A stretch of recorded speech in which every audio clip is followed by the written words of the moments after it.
Welcome back mga kaaldab. Ito na naman po ang inyong lingkod, si Mr. Destiny. At pag-uusapan po natin itong pinaka-latest at talagang mainit po na pinag-uusapan sa Instagram, sa Twitter at sa Facebook. Ito po yung ebidensya at resibo mga kaaldab na kumbaga umaayon po sa atin ang panahon. Umaayon po talaga sa Aldab Nation. Bakit ka mo, Mr. Destiny? Kasi kita nyo, same black, same color ni Alden Richards at yung ganap po ni Mengay. Kaya nga sabi ko sa inyo, may mga bagay-bagay po na mahirap nga po talagang ipaliwanag. May mga bagay-bagay po na dito nyo lang talaga malalaman. Dito nyo lang po talaga sa channel ni Mr. Destiny mapapanood. Kaya yung mga nagpapakalat po ng maling impormasyon, yung mga taong kumbaga nagsasabing bitter ako o inis, kumbaga galit sila, talagang ramdam nyo. Sabi ko nga po sa inyo, pansinin nyo yung mga ganap kay Mengay. Real talk to mga kaaldab, dito nyo lang po malalaman kung sino nga po ba talaga yung nagsasabi ng totoo at yung nagsasabi ng fake news.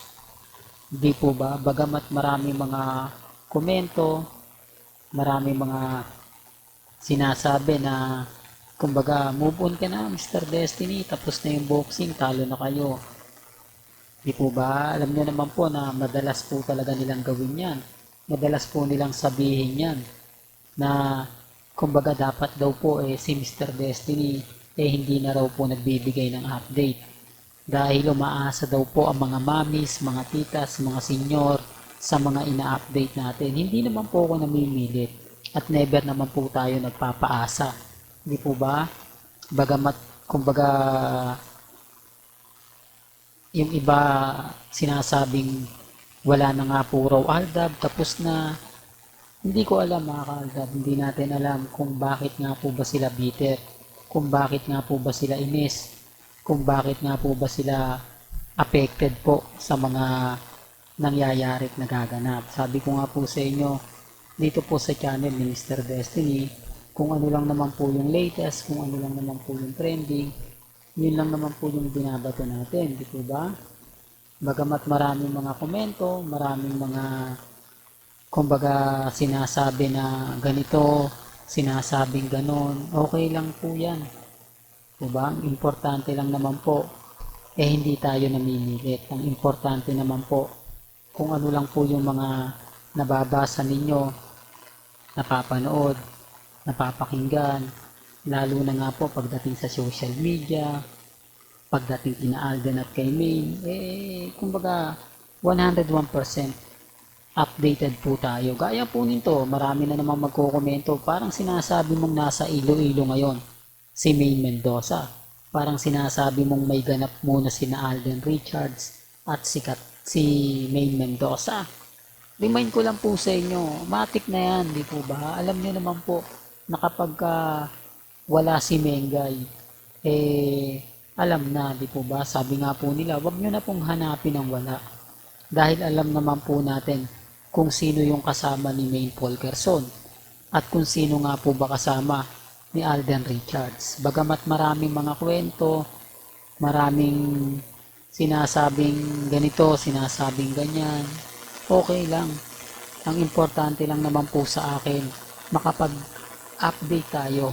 Maibigay ko yung mga ganitong ebidensya at resibo na magpapatunay nga po kila Mengay at kay Alden. Di po ba? Pero bago natin ituloy itong magandang update na to, kung bago ka lang sa channel na to, at isa kang true-blooded Aldab Nation na nagmamahal kina Mengay at Isoy, tama po ang channel na pinuntahan mo.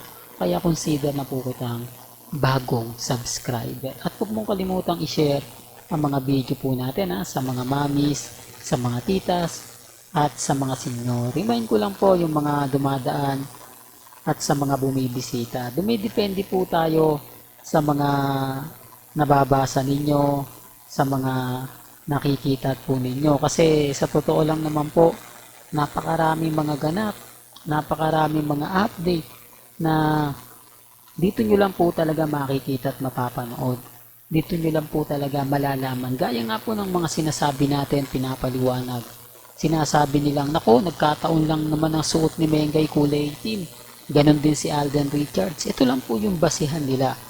Ito lang po yung po pwede nilang gawin para may paramdam sa Aldab Nation na kung sino talaga yung totoong kasama ni Mengay at ni Alden Richards. Kaya nga po, family bonding eh. Hindi po ba? Ang sarap kaya mamasyal ngayon sa Iloilo. Ang sarap siguro mga kaaldab na magparamdam. Hindi po ba?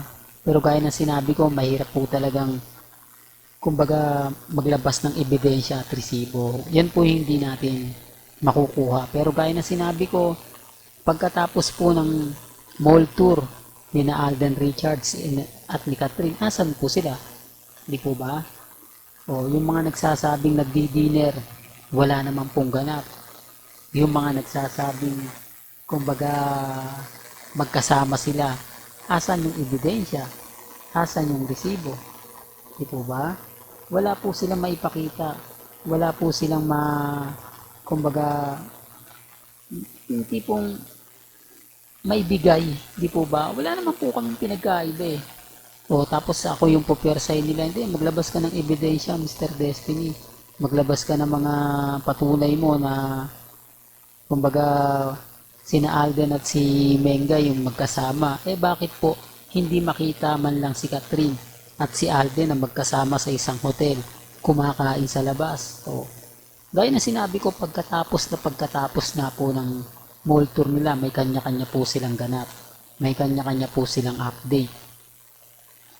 May kanya-kanya po silang galawan. Kaya nga sabi ko sa inyo, paano nyo po maipapaliwanag o masasabi na fake news si Mr. Destiny, gayong kitang-kita nyo naman po at ramdam na ramdam nyo naman po kung ano nga po ba talaga yung mga nangyayari at nagaganap, lalong-lalo na nga po pagdating sa social media.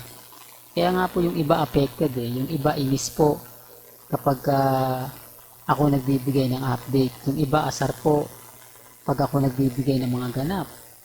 Kasi nga po mga Aldab, affected sila. Hindi nila tanggap na may Aldab Nation na naninindigan gaya nga po ni Mr. Destiny. Di po ba? Tiktok to mga Aldab. Walang gandito na lang po ang ating latest updates. Kaya kung gusto nyo pa po ng pinaka-latest at sariwang update, abay tumutok lang po kayo dito po sa channel ni Mr. Destiny para updated po kayo sa mga latest at sa mga bagong video po na ilalabas po natin maya-maya lang. Hanggang sa muli, salamat po sa panonood at pakikinig.